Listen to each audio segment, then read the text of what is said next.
Do Mestre Jesus, é com alegria, Senhor, que estamos mais uma vez nesta casa de amor, nessa casa de luz, buscando, Mestre, falar um pouco dos seus ensinamentos, passar um pouco da sua moral, do seu projeto de vida. Mestre amado Jesus, que os seus trabalhadores incansáveis do plano maior nos auxilie e nos ajude a passar por essa crise, por essa pandemia, da melhor maneira possível. Que dela, Senhor, nós extraamos o verdadeiro sentido de uma crise, o verdadeiro sentido de uma pandemia. Que nós possamos nos fortalecer como humanidade, que nós possamos sairmos daqui, dessa experiência, com bagagem para alçar mundos melhores, para alçar esse planeta, uma esfera nova, um mundo de regeneração. Mestre amado Jesus, muito obrigado. Então, muito boa noite. Apesar de ser dia, né?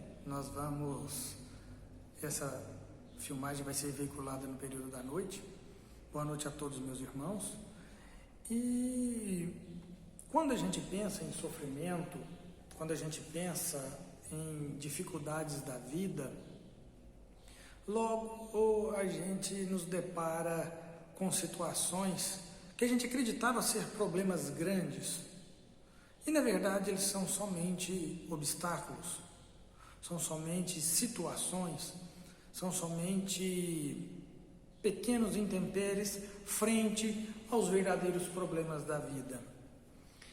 Quando nós, enquanto espíritos, estamos planejando a nossa jornada terrestre, e na grande maioria das vezes isso é planejado, em alguns casos não tem um planejamento anterior, mas ele acontece logo depois que se atrela um espírito a um corpo numa relação que não foi planejada.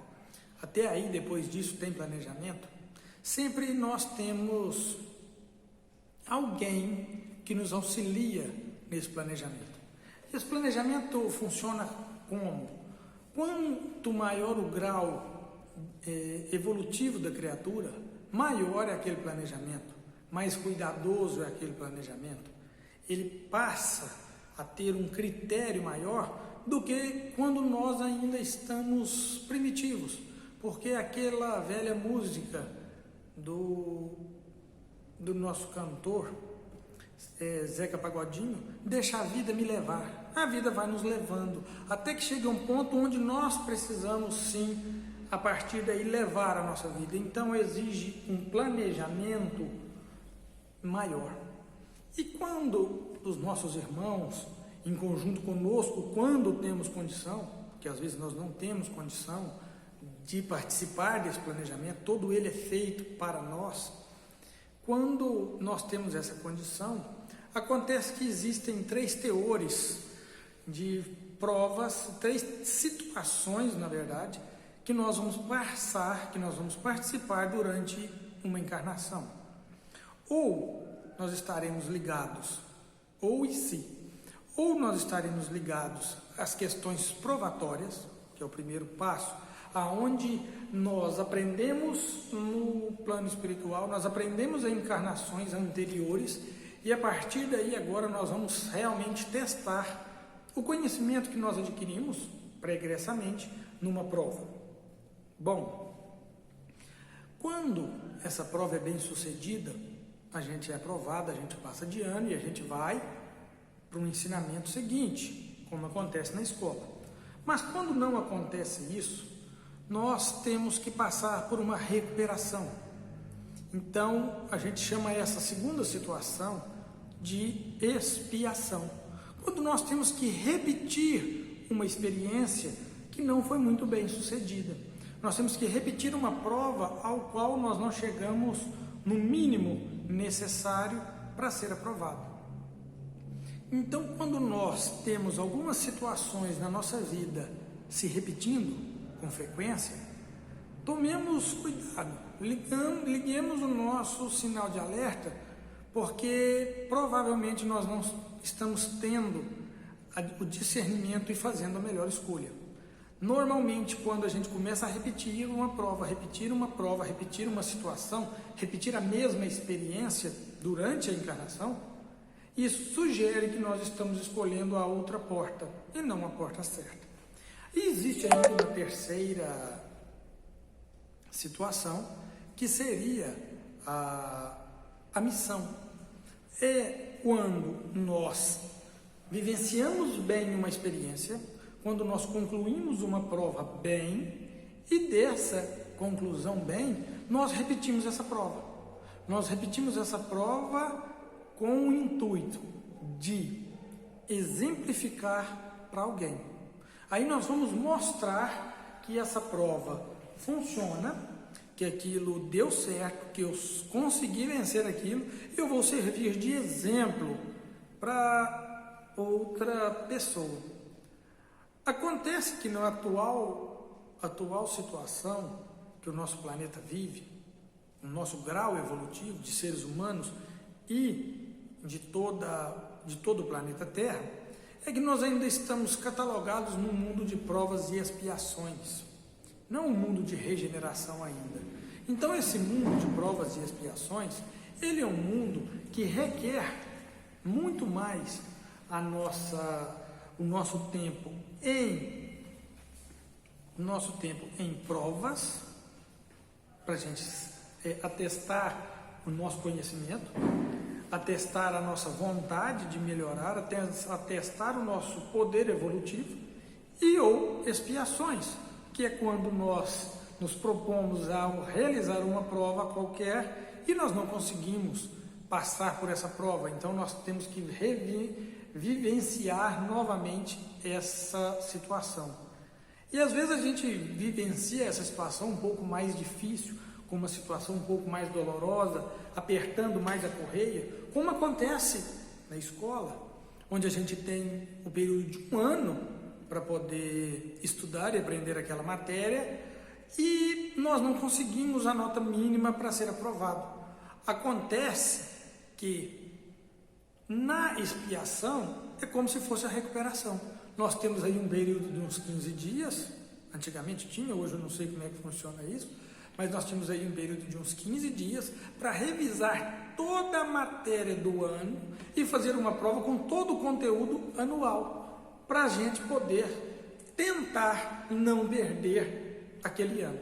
Então isso acontece conosco. Então a expiação, às vezes ela vem mais apertada, vem com mais sofrimento, ela vem com mais dor. Para quê? Para realmente a gente não perder a nossa jornada, a nossa tarefa ou a nossa encarnação.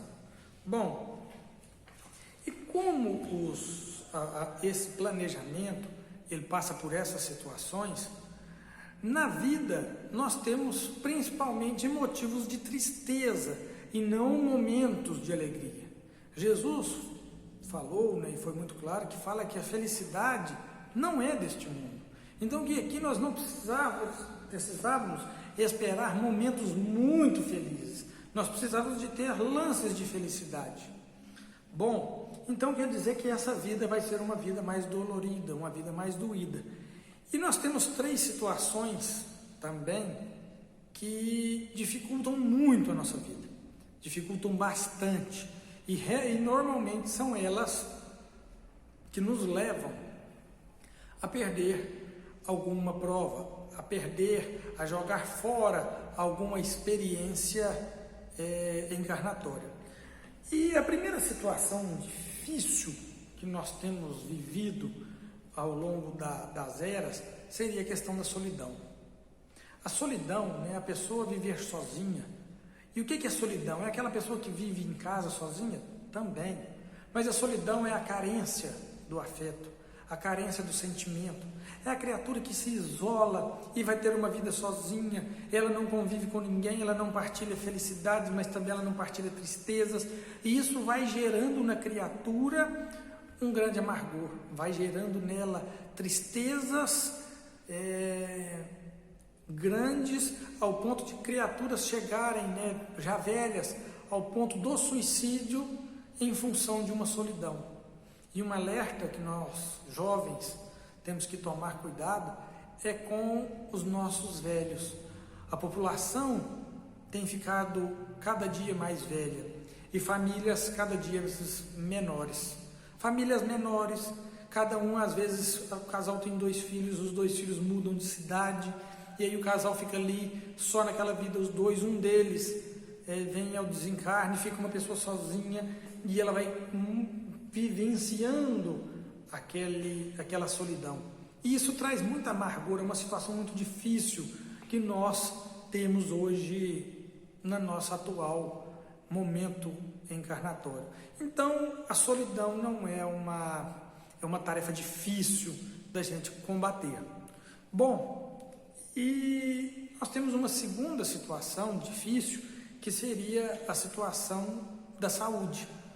Quando nós não temos uma boa saúde, quando nós temos algumas doenças, e doenças que a gente fala são doenças que mexem com o nosso íntimo, doenças que nos fazem sofrer por um longo período, doenças que às vezes nos pregam, nos atrelam a cadeira de rodas, a uma cama, ou às vezes a uma cegueira, num mundo tão visual como é o de hoje, a uma surdez, ou a qualquer doença que nós estamos enfrentando em nós ou em algum parente próximo, também é uma situação difícil e que nos causa muitas tristezas e muitas dificuldades.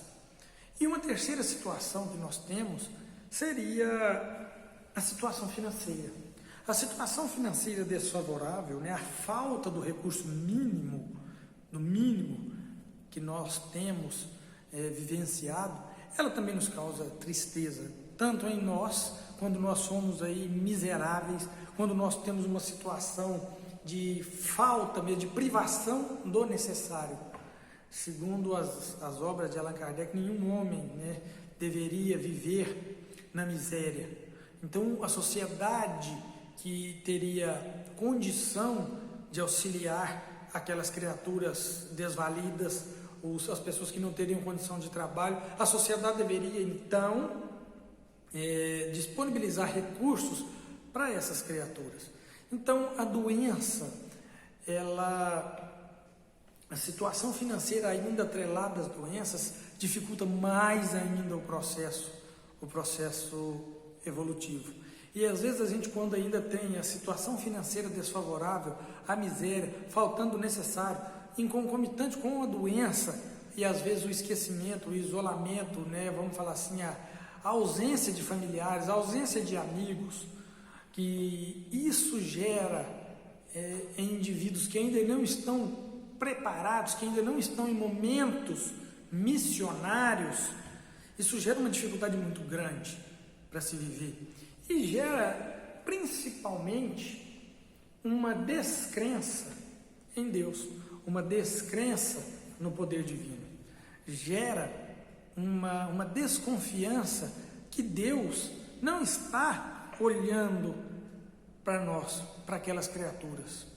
Nós escutamos um provérbio muito famoso, que todo mundo conhece, que é: o Senhor é meu pastor e nada me faltará. E quando está me faltando alguma coisa, no nosso íntimo a gente fala: olha, o Senhor não é o meu pastor, porque está me faltando comida, que é o básico, está me faltando vestimenta, está me faltando saúde, está me faltando companhias. Então quer dizer que o Senhor não está comigo, Deus não está comigo. E criou-se aí uma das grandes chagas da humanidade, que é que para eu ser feliz, eu preciso ter posses financeiras. Que o dinheiro traz toda essa felicidade, que o acúmulo do dinheiro, ele traz essa felicidade. Não o dinheiro para as nossas necessidades primárias e até secundárias, mas o dinheiro em abundância. E que vamos lá, que nós já trazemos essa ideia desde os tempos dos judeus, que nós caminhamos por lá também, na história nossa. Então, desde que nós caminhamos então com essa ideia religiosa que nós precisávamos de ter para sermos felizes, isso nos causou muitas dificuldades e nos causa ainda muito constrangimento nos dias de hoje. Bom, então, nós falamos da falta do dinheiro, da falta dos bens materiais. Mas outro ponto extremamente complicado é o excesso dos bens materiais. O excesso de dinheiro, a prova da riqueza, perguntada aos espíritos qual era mais difícil, se era a prova da pobreza ou a prova da riqueza, os espíritos respondem sem pestanejar que a prova da riqueza era mais difícil. Justamente porque ela mexe em duas feridas que todos nós temos dentro de nós ainda, raras exceções que pousam nesse planeta, que é o orgulho e o egoísmo. Quando a gente tem, existe um ditado que fala que só gosta de dinheiro quem tem. Então, quando a gente tem essa posse financeira, isso mexe às vezes em situações, em porões nossos, em coisas que estavam guardadas dentro de nós, muito prejudiciais. Isso guarda, isso remonta a nossa soberba, isso remonta ao nosso autoritarismo, o nosso orgulho, o nosso egoísmo. A gente acha que porque aumenta o nosso poder, e por aumentar o poder nós acreditamos então que a gente pode passar por cima das pessoas, que nós podemos comprar polícia, podemos comprar advogado, juiz. Então o excesso do dinheiro também é uma prova bem complicada. Bom, e a situação que nós encontramos, quando a gente passa por essas situações, às vezes a pessoa fala assim, mas eu tenho tanto dinheiro e não sou feliz. Quando Paulo chega à casa do caminho e vê os apóstolos trabalhando, ele fala, olha, a paz e a tranquilidade que esses homens têm, aí nessa pobreza, cuidando de leprosos, cuidando de mendigos, cuidando de andarilhos, eu que tenho tudo financeiramente, não tenho nada. A paz que eles têm eu não tenho. Então quer dizer que os bens materiais somente não são motivos de extrema alegria. Bom, e quando nós já estamos baqueados, quando nós já estamos balançados com essa posição da vida, quando nós temos apanhado, nós temos sofrido solidão, nós temos sofrido doenças no nosso ciclo familiar ou em nós mesmos, a falta do recurso financeiro, e a gente descobre uma criatura chamada Jesus. A gente descobre Jesus, e Jesus está em todos os locais, porque para nós espíritas ele é o governador geral desse planeta, e ele nos propõe alguma coisa. O Espiritismo, na pergunta 625, ele pergunta qual o tipo perfeito que Deus ofereceu ao homem como modelo e guia. E os espíritos respondem com uma palavra: Jesus. Então, para nós, ele é o modelo e guia. Então, Jesus nos traça então um plano de vida. Quando nós chegamos nessa situação de sofrimento, porque sofrer por sofrer não adianta, a gente tem que bem sofrer. E como que a gente bem sofre? Isso não existe. Falar, você está conversando que você não está sofrendo. Não. O sofrimento ele pode passar por algumas maneiras. E Jesus então fala no capítulo 11, no versículo principalmente no 29 ou alguns no 30, ou 28 que começa, ele fala: vinde a mim, todos os que estáis cansados e oprimidos, e eu vos aliviarei. Tomai sobre vós o meu jugo, e aprendei de mim, que sou manso e humilde de coração, e encontrarei descanso para as vossas almas, porque o meu jugo é suave e o meu fardo é leve. Então Jesus nos propõe um modelo de vida. E o que Jesus nos propõe? Então, quando a gente chega a Ele nos propõe maneiras de suavizar essa situação. Porque jugo, muita gente acha que, não acredito que a maioria não saiba, jugo é uma cangalha. Alguém já viu um desfile de carro de bois? É aquela canga que vai no pescoço do boi, onde o boi puxa o carro. Isso significa a palavra jugo. Então, quando Jesus fala que o jugo dele é suave, ele não está falando que não tem jugo. Para andar na batida dele, tem sim algumas regras que nós devemos seguir. E esse jugo, essa peça de madeira, quando a gente encontra Jesus, o que dela difere do jugo nosso? Que quando nós impomos situações para a nossa vida, eu só vou ser feliz quando eu tiver o telefone iPhone 10, eu só vou ser feliz quando eu tiver o carro tal, eu só vou ser feliz quando eu comprar o último telefone da Motorola. Então, nós colocamos um fardo, um jugo pesado.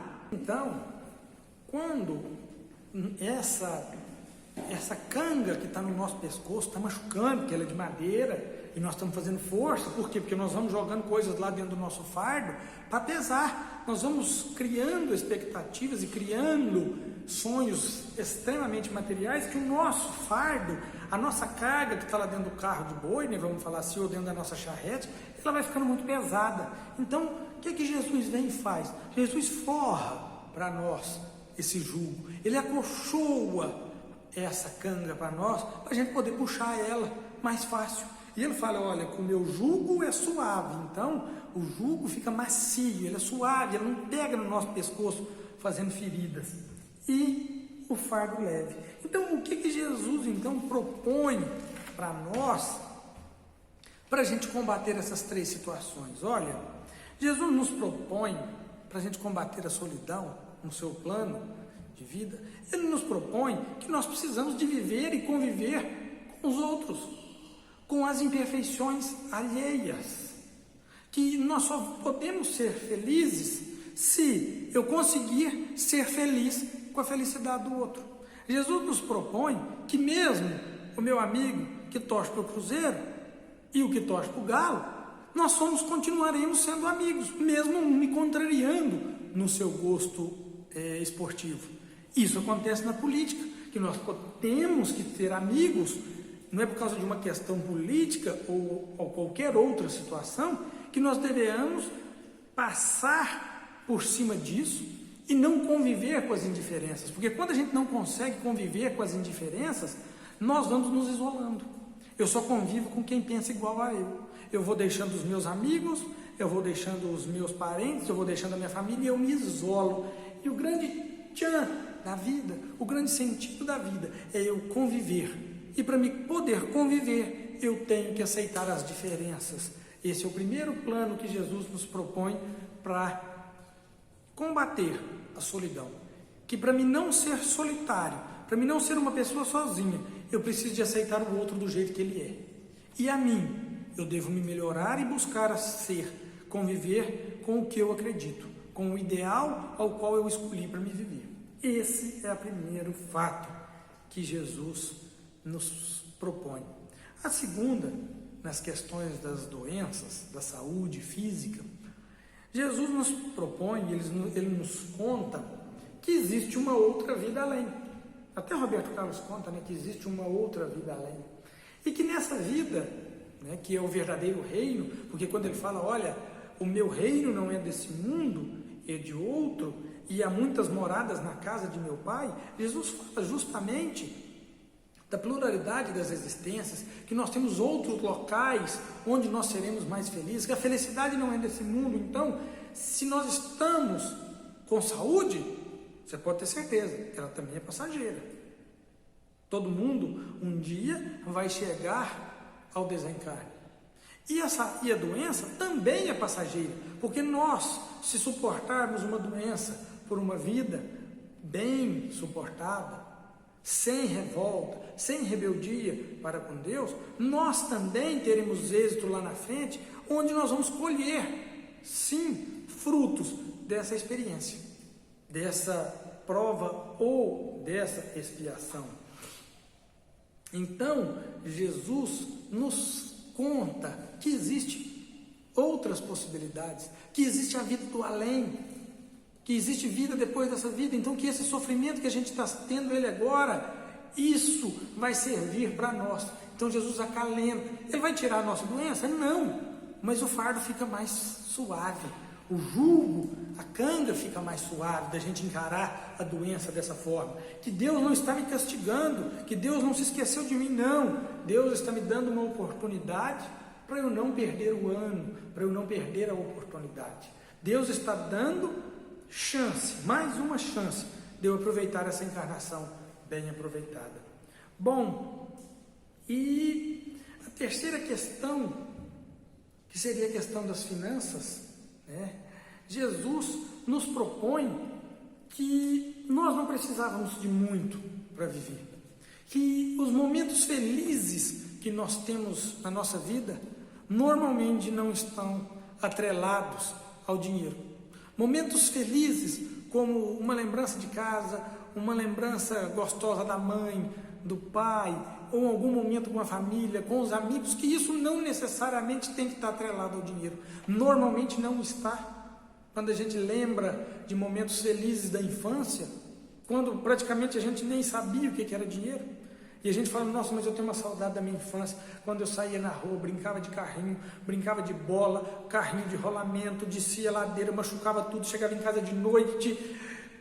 O que esses momentos felizes necessitavam? Do dinheiro. Então, Jesus então nos propõe que para ser felizes, nós não precisamos ter posse em demasia. O apóstolo Paulo nos propõe que se a gente tivesse com o que comer, ele recomenda, na verdade, aos seus discípulos, se tiveres com o que comer e com o que vestir, estejais satisfeitos. Se dê por satisfeitos com o que comer e com o que vestir. Mas não, nós podemos ter mais, nós podemos ter um bom telefone, nós podemos ter uma boa casa, um bom carro, isso não é problema algum, mas que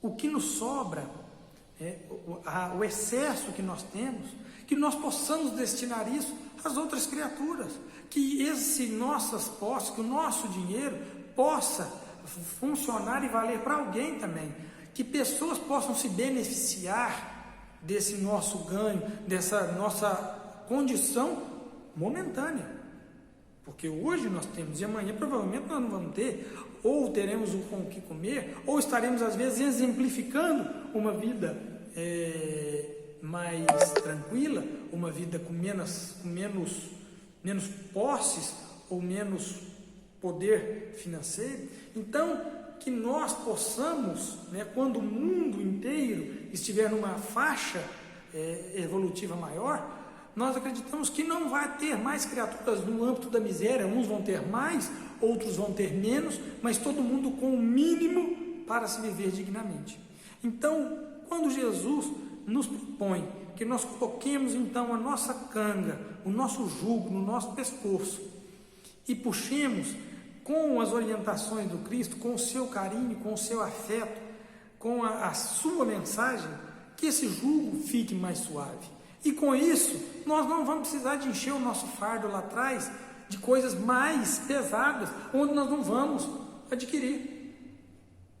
Onde nós vamos buscar objetivos nessa vida alcançáveis, que nós tenhamos ambição espiritual. Aonde eu quero chegar no âmbito espiritual nessa encarnação?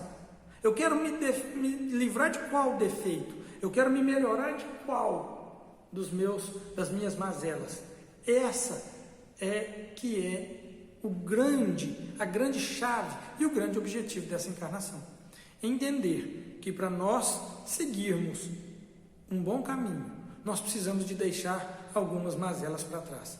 E isso dói, isso mexe nas nossas feridas, isso mexe no nosso orgulho, isso mexe no nosso egoísmo. Por isso que Jesus falou assim: vinde a mim, vós que já estáis cansados, e eu vos aliviarei. Por quê? Porque o meu jugo é leve, o meu jugo é suave e o meu fardo é leve. Então, o que nós tínhamos para a noite seria essa mensagem. Eu fico muito agradecido dessa oportunidade de voltar a essa casa e da gente poder mais um dia exemplificar as palavras do nosso Mestre Jesus e torcer e continuar rezando para que essa pandemia passe logo e que esse salão novamente fique repleto de encarnados, porque de desencarnados nós sabemos o quão grande ele é. Muito obrigado.